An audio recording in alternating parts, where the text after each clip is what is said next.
Le sexe ou la sexualité est un sujet tabou dans notre société africaine en général et dans l'Église de Dieu en particulier. Et pourtant, la sexualité détruit silencieusement la vie de plusieurs personnes, plus précisément la vie de plusieurs couples chrétiens. La Bible est le livre le plus complet que j'ai pu lire, parce que la Bible traite de sujets en rapport avec la politique, elle traite des sujets d'ordre financier, d'ordre religieux, d'ordre spirituel, des sujets même qui mettent en exergue des faits de société, mais la Bible parle aussi de sexualité. Aujourd'hui, à travers Côte de Vie, nous parlerons de la dimension spirituelle du sexe, en employant les thèmes et les propos selon la sagesse de Dieu appropriés à ce thème. Mesdames et messieurs, très chers paroliers, bienvenue à Côte de Vie. Prenez place, nous allons maintenant à la parole.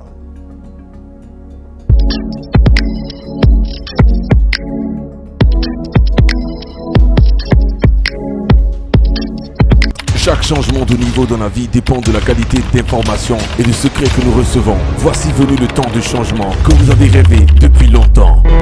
L'église Temps des Paroliers, avec son leader, le Dr Yazi, vous invite spécialement à des temps uniques de rencontre avec l'Éternel. Programme du dimanche au jeudi. Suivez vos dévotions matinales de 5h à 6h pour mieux démarrer la journée. Tous les vendredis de 21h à 22h. Côte de Vie, moment d'enseignement biblique, d'édification et de transformation. Le tout en direct sur la page Facebook Temps des Paroliers. Pour toutes vos retraites spirituelles, l'église Temps des Paroliers organise en présentiel des retraites spirituelles dans son camp dénommé Morija, sur un site paradisiaque à Atingué, à 11 km d'Abidjan, pour des temps de prière, de prophétie, de miracles, de délivrance et de déblocage de tout type. Plus d'informations 07 04 25 22 95, 07 05 82 22 34, 01 43 45 00 40. Dieu est bon en tout temps. Matthieu 22, 24 à 27. La Bible déclare ce qui suit. Maître, Moïse a dit, si quelqu'un meurt sans enfant, son frère épousera sa veuve et suscitera une postérité à son frère défunt. Or, il y avait parmi nous 7 frères. Le premier se maria et mourut, et comme il n'avait pas d'enfant, il laissa sa femme à son frère. Il en fut de même du second qui mourut à son tour, puis du troisième jusqu'au 7e. Après eux tous, la femme également mourut à son tour. Amen. Comme je l'ai dit d'entrée de jeu, la Bible est un livre culturel. Et dans le passage que nous venons de lire, selon la loi, la Bible déclare que si un homme décède et que cet homme n'a pas pu laisser d'enfant, son frère, selon la loi, pourra prendre sa femme afin de lui susciter une postérité. La Bible dit qu'il y a eu 7 frères. Le premier a pris une femme, ils n'ont pas pu avoir d'enfant et il est mort. L'autre a récupéré la femme et il s'en est suivi mort également, jusqu'à ce que les 7 frères puissent totalement disparaître. Et par la suite, la femme elle-même a perdu la vie. On pourra imputer ce fait-là à une cause médicale ou à une raison médicale. On pourra dire que c'est un problème de santé qui a occasionné la mort de ces 7 frères et de la femme elle-même. On pourra aussi dire que c'est une situation normale, mais on pourra aussi dire que c'est une raison spirituelle qui explique cet état de fait. Vous savez, lorsque une situation est répétitive, cette situation n'est plus normale, mais cette situation devient anormale. Et ce que nous venons de lire est soit imputable à un problème de santé ou imputable à un problème spirituel. Mais cette situation est tout sauf normale parce que 7 personnes ne peuvent pas aller avec une même femme et trouver la mort. Et il y a des personnes comme ça qui vivent ce cas que nous venons d'évoquer tout à l'heure. Des femmes qui vont avec des hommes, qui veulent se stabiliser avec ces hommes, Mais toutefois que ces hommes décident, franchir le pas déterminant, il s'ensuit mort. Soit c'est une mort physique, soit c'est une mort dans les activités de ces personnes qui empêchent ces hommes-là de concrétiser leur union avec ces femmes. Et au final, ces hommes sont obligés, quand la mort n'est pas physique, de se séparer de ces femmes, ou quand la mort est physique, la relation meurt dans l'œuf. Pourquoi? Parce qu'il y a des antécédents spirituels que cette femme-là traîne, qui ne lui permettent pas de s'asseoir avec un homme. Il en est de même pour certains hommes qui veulent aussi stabiliser leur vie sentimentale, mais qui n'arrivent pas parce que toutefois qu'ils veulent franchir le pas déterminant, soit la conjointe décède ou il s'ensuit des situations qui ne leur permettent pas de se stabiliser sur le plan sentimental. Vous savez, lorsque vous lirez la parole de Dieu, la Bible déclare que Dieu a créé l'homme à son image selon sa ressemblance. Et lorsque Dieu a créé l'homme, Dieu a donné une prescription importante à l'homme. Il a dit, multipliez-vous, soyez féconds. Dieu, en donnant cette prescription, est en train là de donner une ordonnance sexuelle à l'homme. Parce que se multiplier, on ne peut pas se multiplier sans rapport. Dieu donne une ordonnance sexuelle à l'homme afin que l'homme puisse pérenniser sa race, l'homme puisse perpétuer sa race. Vous savez, avant d'être un objet de plaisir, le sexe est d'abord un objet de reproduction. Mais même quand ce sexe-là est un objet de reproduction, il ne faut pas perdre de vue l'aspect spirituel du sexe. Parce que le sexe ou la sexualité a deux facettes. Il y a la facette physique et il y a la facette spirituelle. C'est la raison pour laquelle sur le plan spirituel, on ne conseille pas d'aller avec tout le monde. On ne conseille pas d'avoir rapport sexuel ou relation sexuelle avec tout le monde. Parce que celui ou celle avec qui vous couchez peut avoir une incidence positive ou négative sur votre vie, sur vos activités, voire même sur votre destinée. Alléluia. Vous savez, si vous ne comprenez pas le but d'une chose, l'abus s'installera. Vous devez comprendre le but de la sexualité dans votre vie. Vous devez comprendre le rôle et l'importance de la sexualité dans votre vie.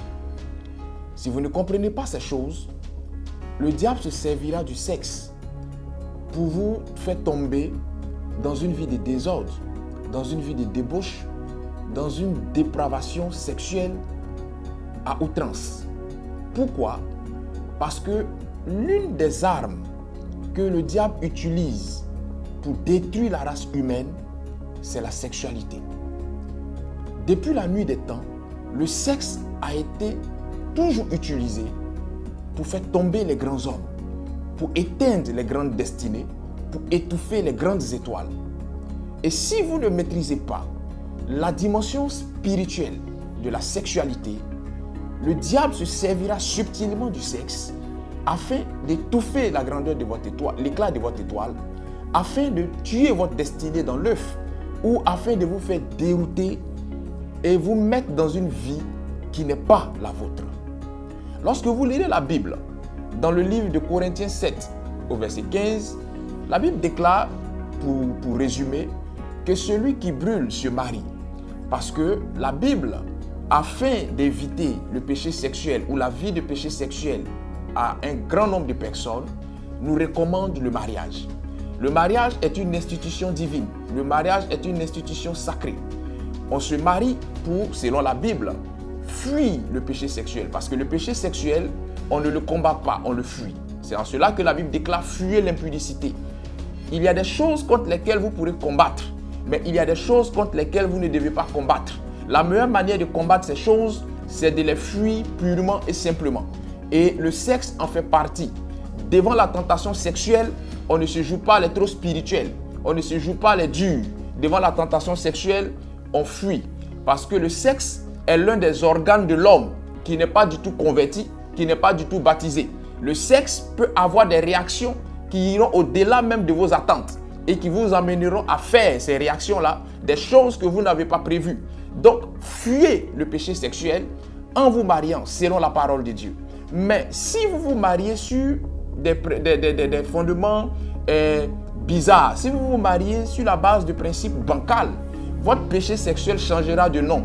Il passera d'impudicité à adultère. parce que vous vous êtes marié sur la base de principes bizarres, à l'allure douteuse, ou sur la base de principes bancals. Ne vous mariez pas parce que votre âge est en train d'avancer. Ne vous mariez pas parce que quelqu'un est en train de vous pousser dans le dos ou parce que les gens vous regardent. Ne vous mariez pas à cause des quand dira-t-on. Ne vous mariez pas non plus parce que la soeur prie beaucoup ou le frère a l'air d'être spirituel. On ne se marie pas seulement en se focalisant sur le critère religieux ou spirituel d'une personne. On se marie en prenant en compte l'aspect spirituel et l'aspect physique de cette personne. Au-delà du fait que cette personne sache prier, au-delà du fait qu'elle ait une allure pieuse, est-ce que physiquement, elle répond à vos critères? Si vous vous mariez par révélation, vous finirez par divorcer par raison. Alléluia. Comprenez ces choses, s'il vous plaît. Je ne suis pas en train de condamner le mariage par révélation. Je ne suis pas contre cet aspect des choses. Mais je suis en train de vous dire, au-delà de cet aspect révélation, de tenir compte de l'aspect physique. Vous savez, l'homme est double dimensionnel. L'homme, il est physique et il est spirituel. Et dans le choix de votre conjoint ou de votre conjointe, tenez compte de ces deux dimensions-là. Regardez, certes, la dimension spirituelle ou religieuse de la personne, mais regardez ou ne perdez pas de vue également la dimension physique de la personne. Et cette dimension physique prendra en compte l'aspect comportement, prendra en compte certaines choses qui pourront vous aider à réussir ce mariage dans lequel vous voulez rentrer. Si vous allez seulement sur un seul aspect, j'ai bien peur que le fait d'avoir ignoré l'autre aspect crée un déséquilibre qui vous conduira droit dans le mur. Et quand nous lirons la parole de Dieu, la Bible donnera raison à ce que je suis en train d'avancer comme propos. Nous allons lire ensemble 1 Corinthiens le chapitre 7, verset 1 à 5. 1 Corinthiens 7, verset 1 à 5.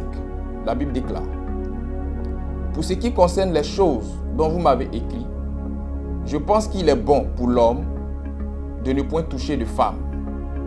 Toutefois, pour éviter l'impudicité, que chacun se marie, que chacun ait sa femme et que chaque femme ait son mari. Que le mari rende à sa femme ce qu'il lui doit et que la femme agisse de même envers son mari. La femme n'a pas autorité sur son propre corps, mais c'est le mari. Et pareillement, le mari n'a pas autorité sur son propre corps, mais c'est la femme. Ne vous privez point l'un de l'autre, si ce n'est d'un commun accord, pour un temps, afin de vaquer à la prière, puis retourner ensemble, de peur que Satan ne vous tente par votre incontinence. Amen. Ce que je vais dire ne va pas plaire à beaucoup. Et pourtant, c'est la vérité. Vous savez, 90% des hommes n'aiment pas les pasteurs de leurs femmes. Parce que ces pasteurs-là, parfois, au loin de moi l'envie de les juger, mettent des choses dans la tête de ces femmes qui finissent par avoir une répercussion négative sur leur vie de couple. La Bible vient d'être claire. La Bible dit, et c'est Paul qui parle, il conseille à l'homme de ne même pas toucher à la femme. Parce que Paul, c'était un zélé à outrance. Mais il dit, si l'homme ne peut pas le faire, qu'il prenne une femme.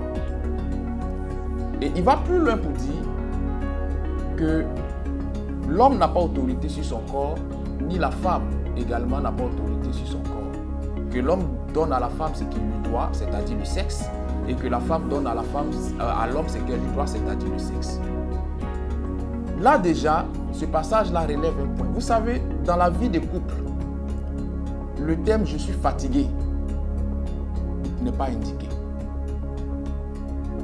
Il peut arriver qu'on n'ait pas la motivation pour aller dans un rapport sexuel. On peut faire comprendre ça à son partenaire. Mais toi, toutefois que le monsieur veut te toucher, je suis fatigué. La Bible dit que la femme donne à l'homme ce qu'elle lui doit et que l'homme donne à la femme ce qu'il lui doit. Donc si l'homme, quand la femme te fait les petits appels rentrants, tu es fatigué. Je suis fatigué, ça n'est pas dans la Bible.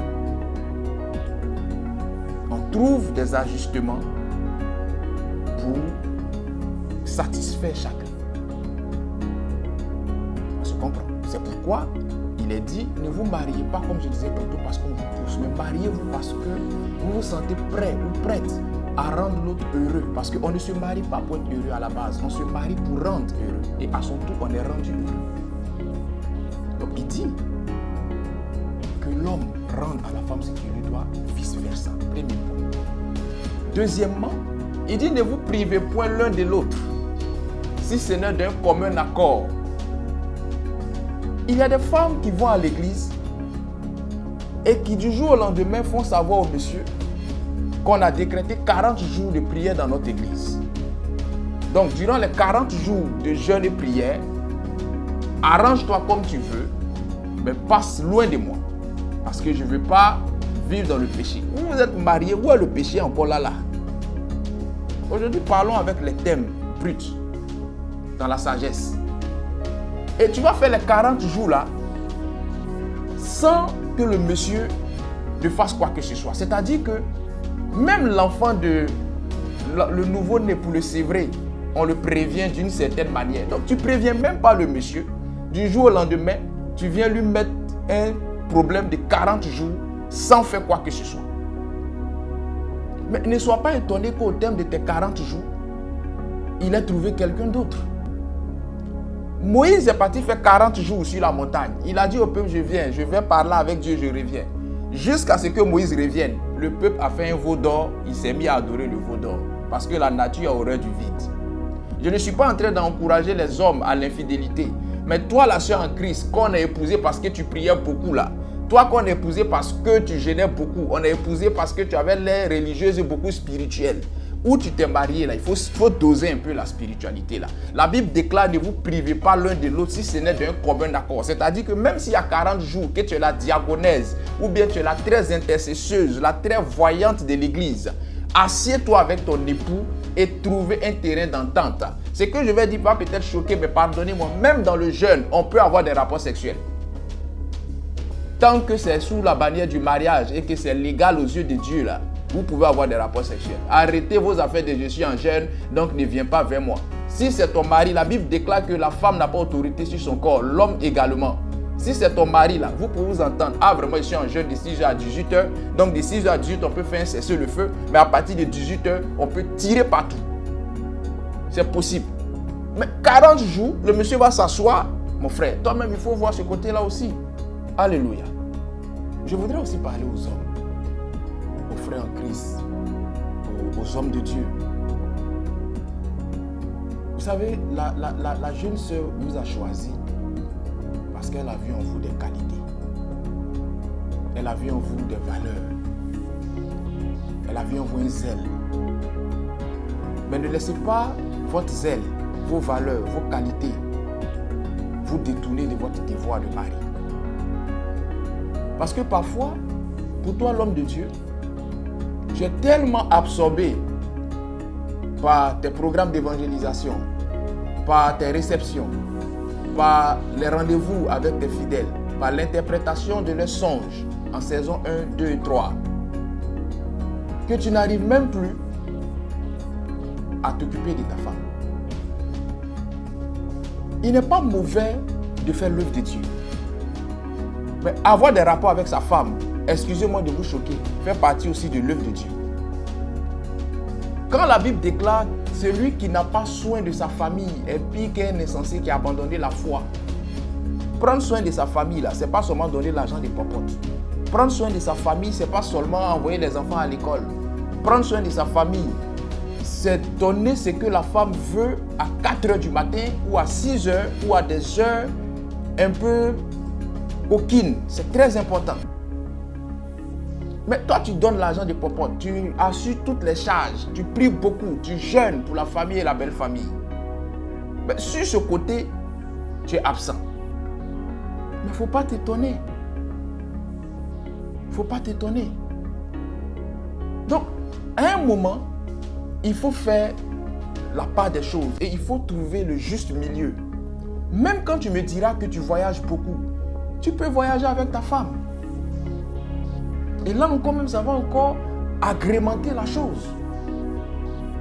Mais quand la femme se plaint parfois, on la taxe de femme charnelle, on la taxe de Jézabel, on la taxe de femme qui est trop portée sur le plaisir sexuel. Bon, si elle n'aime pas le sexe, elle va aimer quoi? Si elle n'aime pas le sexe, elle va aimer quoi? Parlons-nous aujourd'hui. Si elle n'aime pas le sexe, là, elle va aimer quoi? Les chrétiens sont dans une sournoisie qui ne dit pas son nom. Vous les voyez comme ça, ils font comme s'ils n'aiment pas le sexe, trop comme ça, Saint-Esprit. Mais on découvre la vérité quand ils se marient. Quand ils se marient, là, les enfants, là, c'est les escaliers comme ça. Comment vous avez fait pour faire les enfants les escaliers? Si vous n'aimez pas le côté là. Excusez-moi de vous choquer. Mais je vous dis la vérité. Les chrétiens sont les plus pervers. Les chrétiens, ils sont les plus pervers. Ils se font comme ça, sournois, là. Ils sont les plus pervers. Mais l'ignorance ou la mauvaise connaissance au sujet du sexe est venue mettre un bémol sur leur appétit sexuel. Il y a beaucoup de chrétiens, quand vous les écoutez, si vous rentrez dans leur intimité, ce qu'ils vont vous dire là, vous-même vous êtes étonnés. Mais à cause de la religion, ils se font comme ça. Aujourd'hui, on va se parler. Ayez une vie sexuelle sage, une vie sexuelle ouverte, une vie sexuelle agrémentée par des choses à la lumière de la parole de Dieu. C'est très important. Alléluia. Vous savez, le mariage est de Dieu.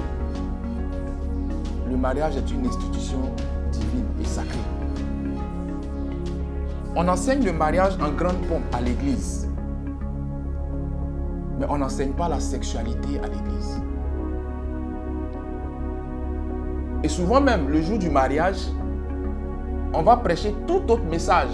Les plus dangereux même parmi les hommes de Dieu, d'autres même veulent donner révélation le jour du mariage. Écoutez bien les messages le jour du mariage. Non, il faut aimer ta femme, il faut être soumise à ton mari. Rarement le prédicateur le jour du mariage va venir dire comment il faut faire la sexualité. Rarement on ne prêchera sur l'art de la sexualité le jour du mariage. Ou même dans les entretiens de couple. Bon, aimez-vous, s'il y a un problème, faites comme ça. Mais rarement dans les entretiens de couple, le pasteur va dire, ma fille, voilà comment tu dois prendre ton mari sur le plan sexuel. Mon fils, voilà comment tu dois prendre ta femme sur le plan sexuel. C'est-à-dire qu'on est dans une gêne quand il s'agit de parler du sexe. Mais le même zèle, la même transpiration que vous arborez quand vous parlez du péché, arborez le même zèle et la même transpiration quand il faut parler de sexe. Parce que ça fait partie des sujets que la Bible développe. Et il y a beaucoup de couples qui subissent des problèmes dus à la sexualité. Vous savez, on dit généralement que le foyer c'est le lit. Parce qu'on ne se marie pas pour prier seulement. On se marie pour avoir des rapports sexuels. On ne va pas en lune de miel pour regarder les photos ou pour critiquer les invités, pour voir qui n'était pas venu, mais qui était habillé, qui a mal mangé, qui nous a mal regardé. On va en lune de miel pour faire les trucs. On se comprend un peu? On va en lune de miel, ce n'est pas pour intercéder. Si vous arrivez en lune de miel, là, priez un peu et faites les rapports comme il se doit. Le fait d'être nul au lit, ce n'est pas synonyme de spiritualité. Le fait d'être nul au lit n'est pas synonyme de je suis trop chrétien. Un bon chrétien même doit être très bon au lit. Et un bon chrétien doit être fort sur ce côté-là aussi. Donc il ne faut pas vous allez vous cacher derrière la vie pour dire que non, comme je suis chrétien, c'est à cause de ça. Mon frère, si tu es chrétien et que tu as érection molle, tu as éjaculation précoce, il faut te soigner. La Bible n'a pas dit ça.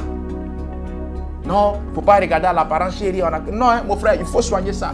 Parce qu'on vous a menti en vous faisant croire que la femme aime l'argent. La femme n'aime pas l'argent seulement, la femme aime le sexe.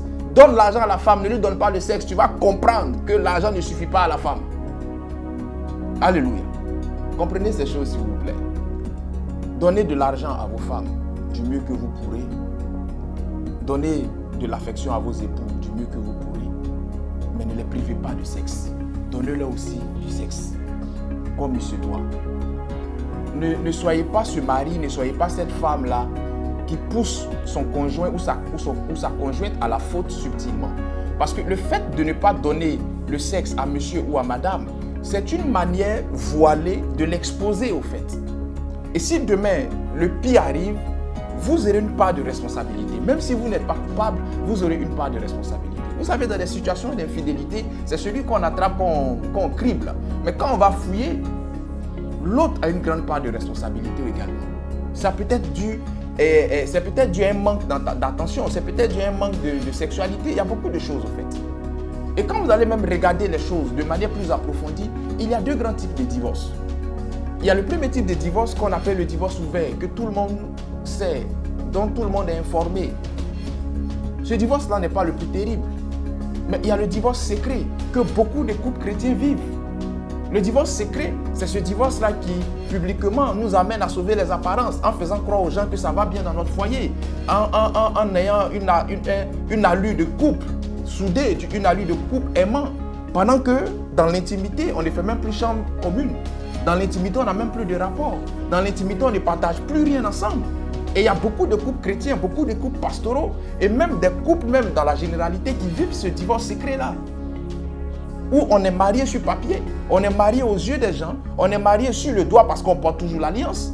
Mais ce qui fait le mariage, qui est le sexe, n'est plus là. Pas parce que monsieur est malade, pas parce que madame est malade, mais parce qu'on ne trouve plus, comment on pourra dire, la nécessité d'avoir les rapports.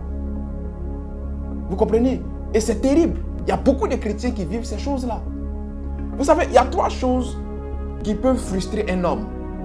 La première chose qui frustre un homme, ce sont les problèmes en général. La deuxième chose qui frustre un homme et qui rend cet homme-là nerveux à souhait, c'est la constipation. Un homme qui ne va pas comme il se doit aux toilettes, il est très nerveux et il parle très mal. Et la troisième chose qui peut frustrer un homme et l'amener aussi à parler très mal, c'est le manque de sexe ou la frustration sexuelle. Quelqu'un qui est frustré sexuellement, il est très nerveux et souvent même très triste. On se comprend un peu. Quand vous regardez souvent les papas pasteurs, les mamans pasteurs, là, regardez les droits dans les yeux. Souvent, là, c'est des frustrés sexuels. Hein. Vous les voyez, ils sont énervés, ils insultent tout le monde, ils jugent tout le monde. Souvent, ce n'est pas parce que la Bible a trop dit, hein, mais c'est parce que lui-même, il est frustré. Ou elle-même, elle est frustrée. Quand elle voit les jeunes filles de son âge en train de croquer l'amour en pleine dents, et puis elle voit qu'elle a marié, permettez-moi le terme, un salopard de pasteur qui ne peut même pas la satisfaire comme il se doit, elle est énervée. Quand tu as venu dire que maman, est-ce qu'elle est mariée, pasteur va dire que ma fille, ne te conseille même pas même. Parce qu'elle-même, elle sait ce qu'elle est en train de vivre auprès du papa pasteur. La seule chose qui fait qu'elle est un peu heureuse, là, c'est un gros fauteuil rouge zombie dans l'église comme le trône du roi Salomon. Là. C'est ça seulement qui est son bonheur. Hein. Et puis tout le monde l'appelle maman pasteur. Sinon, dans l'intimité, là, c'est zéro. Hein. Souvent, si le papa pasteur, tu le regardes, c'est un frustré sexuel. Parce que sa femme même ne connaît pas. Toute fois qu'il veut faire des trucs, c'est la Bible a dit, on va sortir, mais tiens, pasteur, ceci, cela. Bon frère, dans votre sexualité, pardonnez-moi de vous choquer, enlevez trop, la Bible a dit. La Bible a dit n'est pas trop à mentionner dans la sexualité. On va venir à là tout à l'heure. Alléluia. Vous savez, au-delà de l'amour, l'équilibre sexuel dans une relation amoureuse ou dans un couple tire sa source de deux choses majeures. La première chose, c'est la séduction. Et la deuxième chose, c'est l'innovation permanente. Il y a des thèmes qu'on a tellement utilisés au nom du diable qu'on a du mal à les utiliser dans l'église. La séduction, à la base, n'est pas un mot satanique. Tout homme et toute femme doit avoir une séduction naturelle. Toi, l'homme ou la femme qui n'a pas de séduction, ce qu'on va appeler du charme, toi, tu as un problème. Donc, ce n'est pas mauvais pour un chrétien d'être séduisant. Ce n'est pas mauvais pour une chrétienne d'être séduisante. Et la séduction chez la femme est axée sur 4 points. La séduction positive, bien entendu. Le premier point, c'est la beauté physique. Quand vous lirez la Bible, rarement la Bible parlera d'un homme en termes de beauté. Rarement. On dit Joseph était très beau, Absalom était très beau, Saül était très beau, David était très beau. Mais régulièrement, la Bible parle de la beauté de la femme. Sarah était une femme très belle. Et j'en passe. Vatsi, Esther. Rarement la Bible n'a parlé d'une femme en termes de laideur. Parce que l'une des premières choses chez la femme qui fait jouer la séduction, c'est la beauté. C'est pour ça que certains chrétiens, pour maquiller un peu leur choix un peu bizarre, on dit que non, moi il n'est pas regardé à l'apparence. La soeur prie beaucoup, elle jeûne beaucoup, sinon on ne regarde pas à l'apparence. Mon frère, si elle n'est pas jolie, excuse-moi du terme, mais il faut regarder aussi ce côté-là. On se comprend un peu? Première chose, la beauté. La beauté physique. La deuxième chose, chez la femme, c'est la beauté comportementale. Parce que tu peux être très belle physiquement, avoir la taille comme il se doit, les formes comme on les apprécie. Mais si tu es très impoli, tu vas finir seul. Et il y a beaucoup de femmes qui sont un peu comme Vashti dans la Bible. Quand vous lirez la Bible dans le livre d'Esther, Vashti était très belle. Elle avait le premier critère de séduction qui était la beauté. Mais le deuxième critère de séduction qui était la beauté comportementale, Vashti ne l'avait pas. Voilà pourquoi le roi Assyrus l'a laissée, parce qu'elle était très impolie. Et il y a beaucoup de femmes qui confondent avoir du caractère, avoir de la personnalité, affirmer mes opinions et être impoli. Excusez-moi de le dire. Il y a beaucoup de sœurs en Christ qui ne sont pas mariées. Disons-nous la vérité aujourd'hui. Ce n'est pas une affaire des démons des eaux. Ce n'est pas une affaire d'esprit de célibat. Ce n'est pas une affaire de liens de famille. Les pasteurs ne veulent pas vous dire la vérité. La vraie vérité, c'est parce que vous êtes impoli. C'est pour ça qu'on ne vous marie pas. On dit que non, papa, faut prier pour moi. En tout cas, quand je suis dans une relation, on me prend, on me laisse. Mais on te prend parce que tu es belle. Le premier niveau qui attire, là, c'est ça qui fait qu'on te prend. Mais là où on va partir maintenant, tu es marié là. Tu fais étalage d'un arrivage d'impolitesse étonnant. Mais on va te marier comment? Vashti, lisez la Bible. Assyrus dit à Vashti, viens, je vais te présenter à mes invités. Elle dit, elle ne vient pas. Elle a mis la honte sur le roi. Et il y a des femmes comme ça qui, au nom de leur beauté, se croient tout permis. Non, tout comme si tu me laisses là, je vais en avoir encore. Oui, tu vas en avoir, ça c'est clair. Tu n'as pas menti, ma soeur. Mais est-ce que tu en auras pour t'épouser? Sinon, des hommes pour coucher avec toi, des hommes pour aller avec toi, des hommes pour s'afficher avec toi, tu en auras. Pendant même que tu es avec lui là, tu en as parce que beaucoup sont à la porte. Mais pour t'épouser, ceux même qui sont à te frapper à la porte ne t'épouseront pas quand ils verront la laideur de ton comportement. Donc il faut être belle sur le plan du comportement. Alléluia. La troisième chose qui permet à une femme d'être séduisante, c'est l'hygiène corporelle. Vous savez, je dis souvent qu'il y a des choses qui vont bien avec un homme. Un homme peut tuer le cabri, un homme peut ne pas se laver. C'est un peu joli avec lui. Mais une femme qui est ennemie de l'eau, c'est dangereux. Même si toi, ton étoile spirituelle est rattachée à la terre. Ah, ma soeur. Ça veut dire que toi, pour te laver, on te poursuit comme on poursuit l'enfant de 5 ans à la maison pour qu'il aille sous la douche. Ça veut dire que toi, tu n'aimes pas même te laver. Mais c'est dangereux.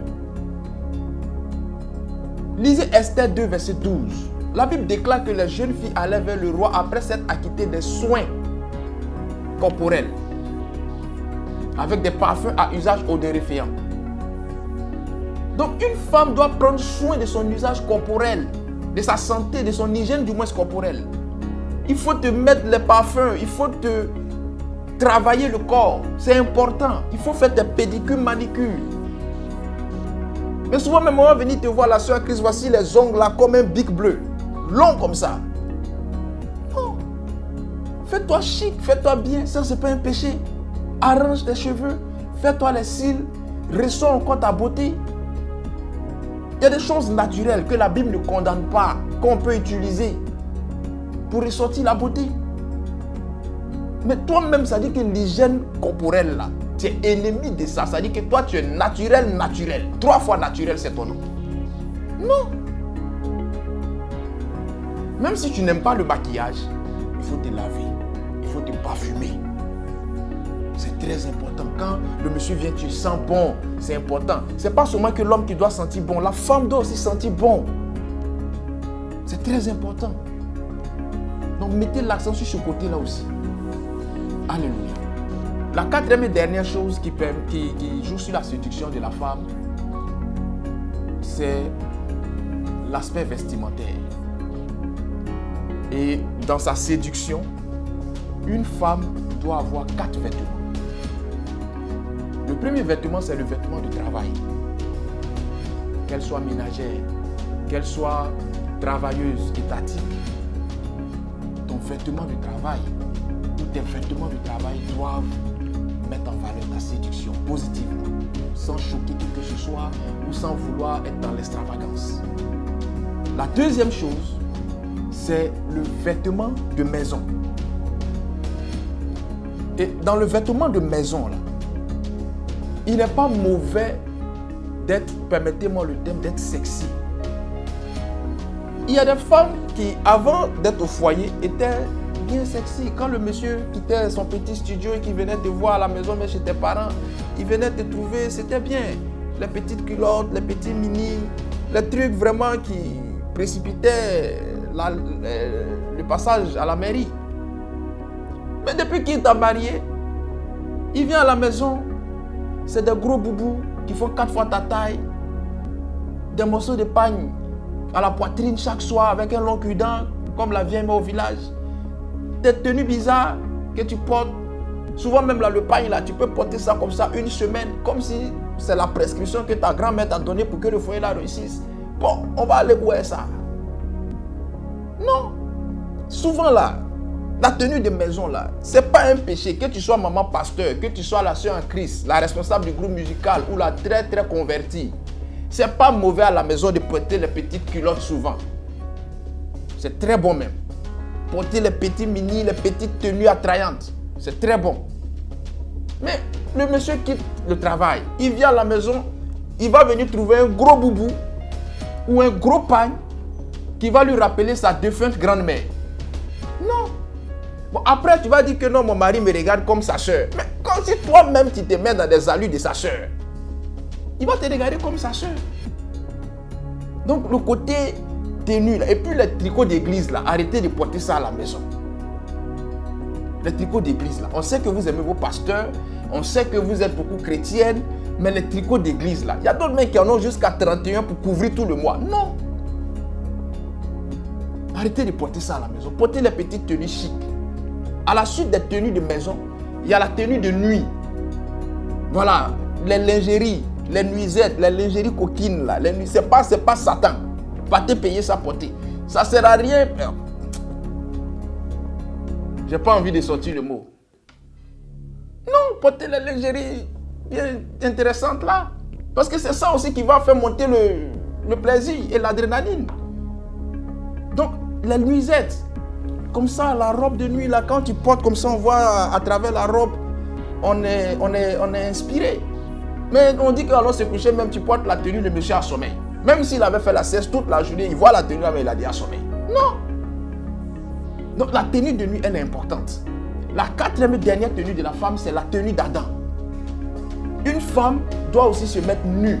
Excusez-moi de vous le dire. Parfois, là, monsieur est sur la route, il t'appelle, ah chérie, j'arrive.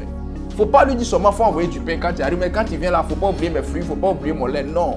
Oui, il te dit qu'il vient là, tu lui dis que moi-même, je t'attends actuellement là. Je suis nu actuellement, je t'attends. Ou mais tu lui dis même pas, mais quand il arrive, il ouvre la porte comme ça de la chambre conjugale, il te voit comme ça, comme une panthère des Zikissos qui veut attaquer. C'est très important.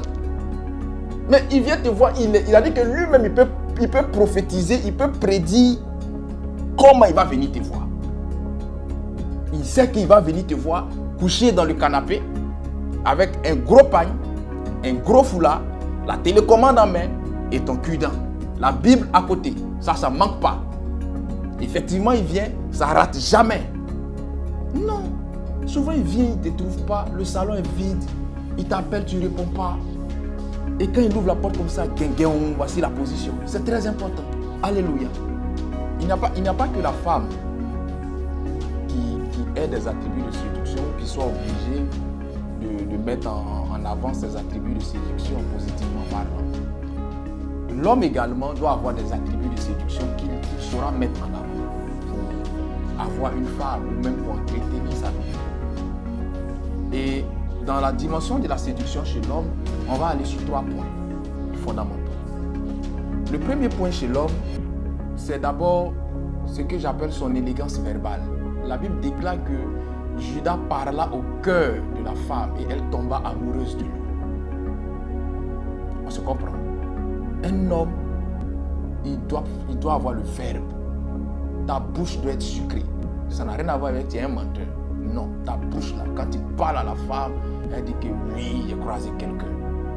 Voilà, ça dit que Tu dois parler, que ce soit par SMS, au téléphone, tu dois lui parler. Tu dois pas la draguer, tu dois lui faire la cour. Voilà, parce que draguer c'est vulgaire, tu dois lui faire la cour. Tu dois parler à la femme, tu dois danser dans sa tête. C'est-à-dire que tu dois sucrer ses oreilles, tu dois faire bouger son cœur, faire douter ses sentiments pour qu'elle décide en ta faveur. C'est important. Un homme, il doit avoir l'art de la parole. Il doit savoir quand dire, comment dire, où le dire. Il doit savoir dire sans le dire. C'est important. Ça, c'est la première chose qu'un homme doit mettre en avant. La deuxième chose, c'est sa capacité à faire des cadeaux. La Bible déclare que les présents corrompent le cœur du roi. Un homme qui ne sait pas donner, un homme qui ne sait pas faire des cadeaux, tu es en danger. Ça, c'est pas aujourd'hui. On dit que non, les femmes de maintenant, depuis toujours. Depuis toujours. Un homme doit savoir faire des cadeaux à sa femme. Généralement, les hommes, ils font des cadeaux quand ils font la cour. Le jour où il t'a marié, cessation des cadeaux. Quand il demande un peu seulement, on a les factures à régler, on a des choses à faire. Mon frère, même si tu as tous les problèmes de la Côte d'Ivoire, il faut faire des petits cadeaux à madame, c'est important.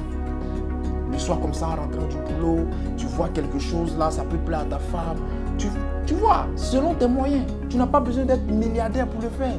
Parfois même tu peux la prendre par surprise comme ça. Mais quand tu la prends aussi par surprise pour aller, pour aller lui faire un cadeau peut-être dans des grandes surfaces, il faut lui tenir la main parce que si tu ne lui tiens pas la main, il va prendre des articles qui vont dépasser ton portefeuille. Donc tiens-la par la main, allez-y directement pour ce que tu as identifié selon ton portefeuille, prends ça pour elle, ressortez. Si vous durez là-bas, tu vas avoir des problèmes mon frère. Voilà. Donc il faut faire des cadeaux. C'est extrêmement important. La troisième chose qui met en avant la séduction de l'homme, c'est sa capacité de responsabilité. Un homme doit être toujours responsable, un homme doit être toujours serein. Mais toi, tu es l'homme, la femme t'écrit pour dire que aujourd'hui là, j'ai des problèmes. Toi, tu dis qu'on va faire comment? Ah bon, tu as des problèmes, mais mon frère. Mais elle-même voit déjà qu'elle est en danger, hein, toi. Un homme doit être toujours rassurant. Tu dois toujours avoir une capacité de responsabilité qui t'amène à rassurer ta femme et à rassurer tous ceux qui sont autour de toi. Souvent même quand elle t'expose le problème là, c'est très mou sur toi. Ça veut dire que tu n'as rien. Mais tu lui dis, ça veut dire que tu prends ton aise sérieux là, tu dis non, faut pas t'inquiéter chérie, on va régler ça. Ça, c'est même pas un problème, faut pas t'inquiéter. Parce que l'homme doit rassurer la femme. Et même quand tu lui fais cas des situations que la famille traverse sur le plan financier, on doit sentir que tu soumets la situation, mais tu es rassurant. Non, mais ça ne va pas, mais t'inquiète, ça va se résoudre, il ne faut pas t'inquiéter. C'est important. Mais toi, tu soumets la situation, c'est comme ça. Ah, vraiment, vrai, la bébé, là, c'est grave. Il faut commencer à voir avec tes parents si tu peux aller là-bas. Hein. Mais c'est grave. Tu dois avoir toujours une attitude rassurante. C'est extrêmement important et ça va vous aider. Au-delà de la séduction, comme j'ai dit tantôt, au-delà de l'amour, les choses qui font que l'amour tient et la relation tient du moins, c'est la séduction et la capacité d'innovation permanente. Donc vous devez être dans l'innovation. Beaucoup de couples ont cessé de faire certaines choses et ont cessé même aussi d'avoir des rapports, pas parce que l'amour n'est plus là, mais parce qu'il n'y a pas d'innovation.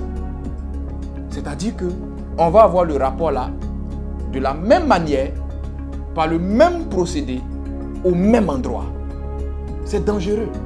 Chaque changement de niveau dans la vie dépend de la qualité d'information et du secret que nous recevons. Voici venu le temps de changement que vous avez rêvé depuis longtemps.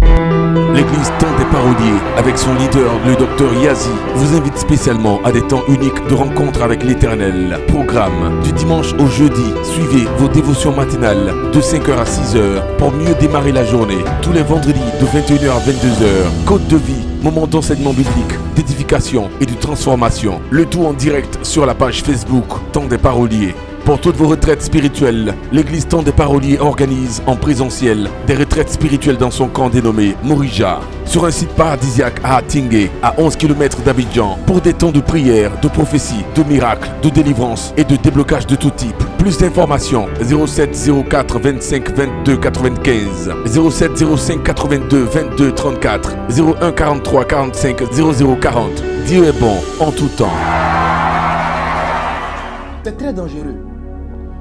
Vous savez, pardonnez-moi de vous choquer. On est en train de parler sexualité. Parlons vrai, parlons franc, parlons correct.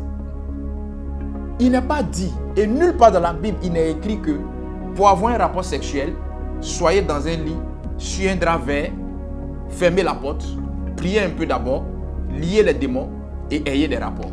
Vous ne verrez ça nulle part dans la Bible. Il y a des gens pour avoir les rapports, tant que ce n'est pas dans le lit là, c'est pas là-bas, ça dit que lui il ne se sent pas, tant que ce n'est pas dans le lit là, c'est que c'est un péché. Non. Soyez dans l'innovation. Parfois même madame peut être tentée de préparer comme ça, en 2-3 assaisonnements, ça peut se passer. Ça c'est l'innovation.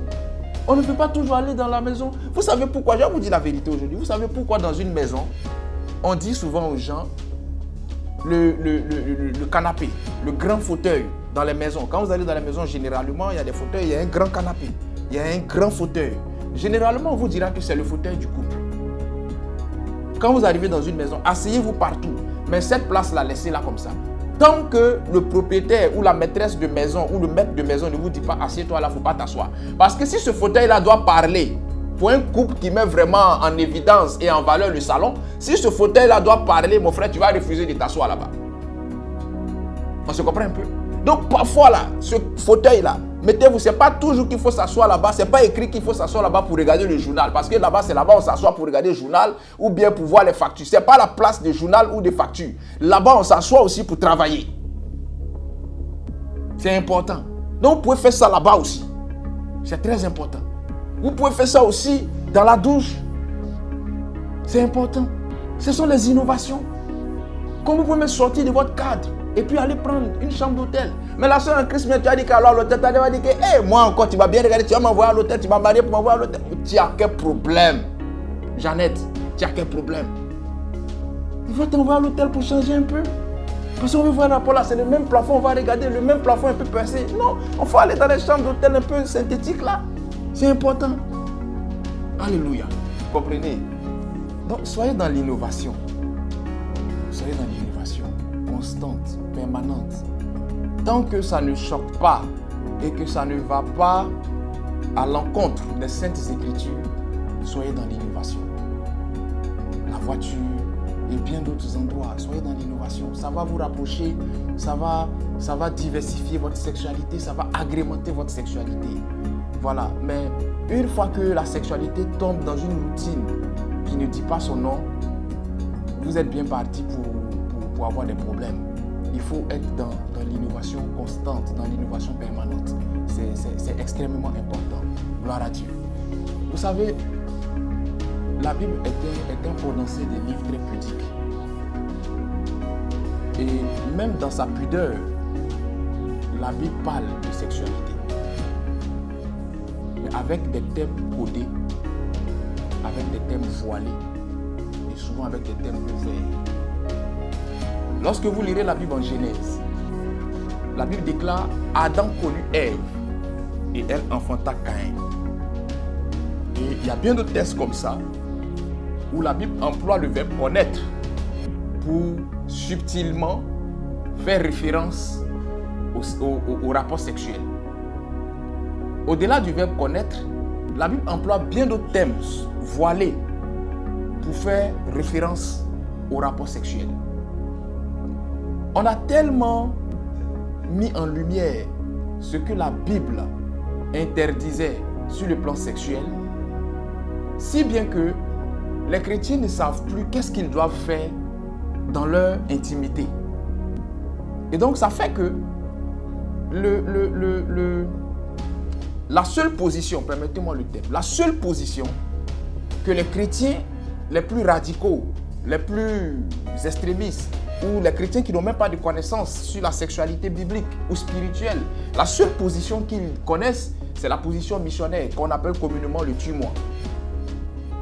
C'est-à-dire, on va, mon frère, faire ce qu'on a à faire, on va quitter ici. Non. Vous comprenez? Si vous voulez comprendre la sexualité biblique, si vous voulez maîtriser la sexualité spirituelle, selon Dieu, lisez la Bible. Mais lisez plus le livre des Cantiques des Cantiques. Parce que ce livre-là est un livre d'amour. C'est un livre érotique, mais c'est aussi un livre sexuel. Mais il nous parle de sexualité de façon codée, de façon imagée, de manière voilée. Le fait de faire des préliminaires au cours d'un rapport sexuel n'a rien de satanique. Il y a des couples qui ne font pas de préliminaires, mais ne pas faire de préliminaires même avant une pénétration, permettez-moi le terme, tu peux même blesser ton partenaire. Donc apprenez à faire les préliminaires. C'est très important. Mais là encore, vous savez, j'ai dit tout à l'heure que dans le couple et aussi en termes de sexualité, le je suis fatigué n'a pas trop sa place. Mais aussi en termes de sexualité, il ne faut pas tout mettre dans palabre. Disons-nous les choses de façon terre à terre. En matière sexuelle, il ne faut pas tout mettre dans palabre. Si tu ne connais pas préliminaire, que c'est madame qui connaît, qu'elle veut t'apprendre, il ne faut pas te fâcher. Parce que dans préliminaire aussi, il y a des gens, ils vont t'embrasser comme si c'est le chewing-gum qu'ils sont en train de mâcher. C'est-à-dire que quand lui va finir de t'embrasser, là, les 2 minutes qu'il va faire en train de t'embrasser, là, il te laisse, ta lèvre est blessée. Donc le jour même il veut t'embrasser, même tu lui dis que non, il faut faire ça sur la joue. Il y a des couples où ils font sur la joue ici, là. C'est pas parce que madame ne veut pas que monsieur l'embrasse, ou même monsieur ne veut pas que madame l'embrasse, hein, mais c'est pour préserver ses lèvres. Parce que la femme ou même le monsieur ne s'est pas embrassé. Bon, quand on va te dire, tu vas te fâcher. Caresser même souvent aussi, tu ne connais pas. Les petites touches, les 4-4-2, entrant, sortant, tu ne sais pas. Donc, il ne faut pas tout mettre dans palabre. Mais toi aussi qui connais aussi, il ne faut pas faire des remarques rabaissantes, des remarques un peu humiliantes. Non, non, non. Il y a une manière subtile de faire comprendre à son partenaire que Joe, ce que tu fais là, tu ne fais pas ça bien. Voilà comment on fait. Et puis tu lui apprends. Et si lui ne met pas dans palabre, qu'il se dispose, il va apprendre. Parce que c'est une éducation mutuelle au fait. Alléluia. Alors, j'ai parlé des préliminaires tout à l'heure. Et quand on parle de préliminaires, on va parler aussi de l'utilisation des mains pour caresser, pour toucher, permettez-moi le terme, pardonnez-moi de vous choquer, pour doigter. Et bibliquement, la Bible en parle de manière subtile. Voilà. De manière subtile. Pas pour faire du tautologie, la Bible en parle de manière subtile. Alors, on va prendre les Cantiques. Cantique 5, verset 3 à 4. Cantique 5, verset 3 à 4. La Bible déclare: j'ai ôté ma tunique. Comment la remettrai-je? J'ai lavé mes pieds. Comment les salirai-je? Mon bien-aimé a passé la main par la fenêtre. Et mes entrailles se sont émues pour lui. Amen. On se comprend? La Bible de manière codée est en train de parler des préliminaires, de caresser, de doigter, de manière codée. Mon bien-aimé a passé la main par la fenêtre et mes entrailles se sont émues pour lui. Donc, livre des cantiques là, c'est pas utilisable seulement que quand on doit se marier. Les chrétiens, si tu les vois ouvrir cantiques, c'est qu'on cherche verset pour aller mettre sur carton d'invitation de mariage. Voici une première attitude sexuelle que cantique révèle. Préliminaire, on peut doigter, c'est ce que la Bible dit. Mon bien-aimé a passé la main par la fenêtre. La fenêtre là, c'est où? Et mes entrailles se sont émues. Les experts connaissent, ils savent de quoi ils parlent, ou bien ils n'ont qu'à expliquer. On se comprend un peu? Donc c'est pas comme au village. Même au village, on ne fait plus ça. Il faut faire les préliminaires. Il faut passer la main par la fenêtre. Il faut que les entrailles de ta bien-aimée soient émues. Suffisamment mouillées, liquéfiées comme il se doit. Et puis tu peux travailler maintenant. On se comprend? Pardonnez-moi de vous choquer, on entend parler sexualité, je ne peux pas parler à demi-mot. De la même manière, je suis très à l'aise quand on parle de tout sujet là. C'est comme ça, il sera à l'aise. Si ça te choque, tu coupes l'enseignement, tu vas dormir. On se comprend? Donc il faut le faire. Mais quand tu le fais aussi, il ne faut pas faire comme si tu veux enlever la croix de transmission du véhicule. Non, vas-y doucement, avec douceur. Parce qu'il y a des gens aussi qui vont faire comme ça, d'une brutalité. Non, non, non, c'est les trucs, on va s'en faire ça doucement. Même quand tu accélères, c'est doucement. Voilà, aujourd'hui, c'est l'éducation sexuelle biblique qu'on est en train de faire. Donc, c'est ce que la Bible dit. Alléluia.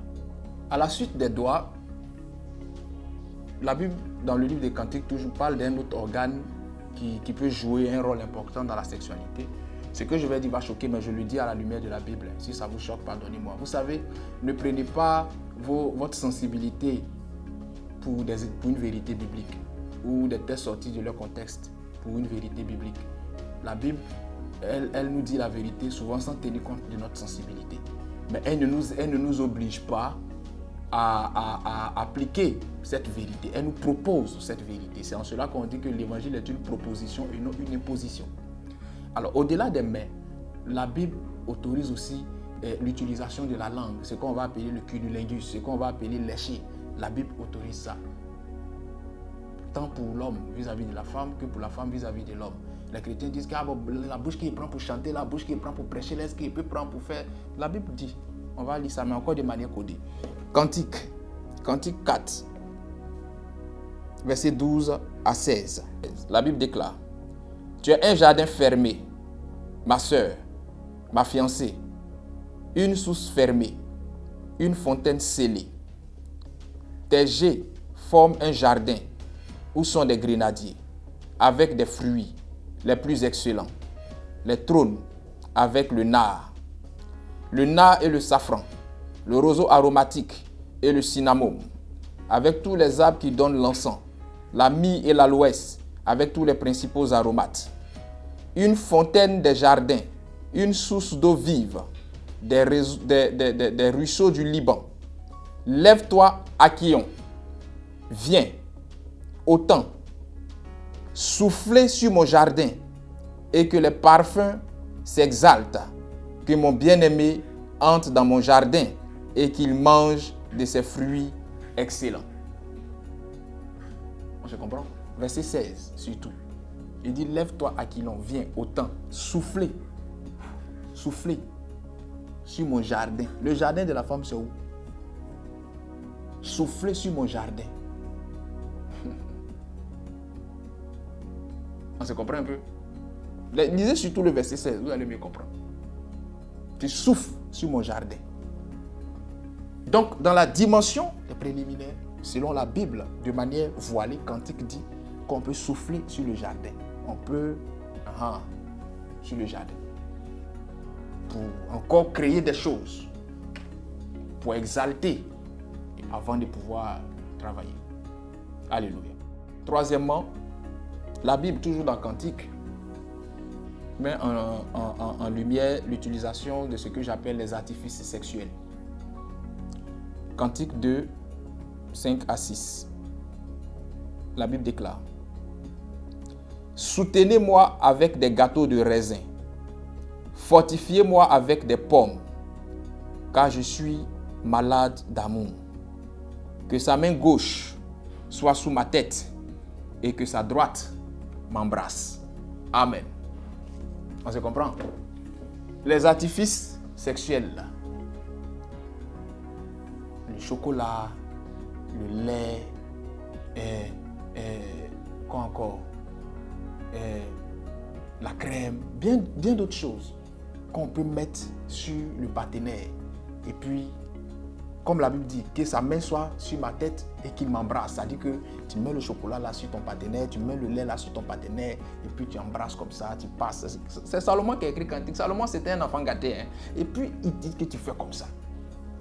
Quand vous arrivez chez les gens, vous voyez Nutella au frigo, vous voyez les pots de yaourt entamés au frigo, les trucs là.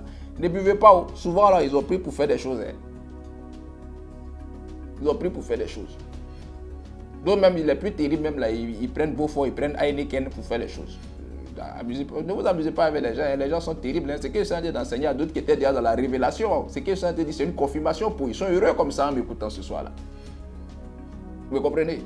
Voilà. Donc c'est des petits trucs. Il dit quoi? Soutenez-moi avec des gâteaux de raisin. C'est ce qu'il dit. Les gâteaux de raisin, ceux qui sont dans la pâtisserie peuvent nous dire c'est quoi? Il dit soutenez-moi avec ça.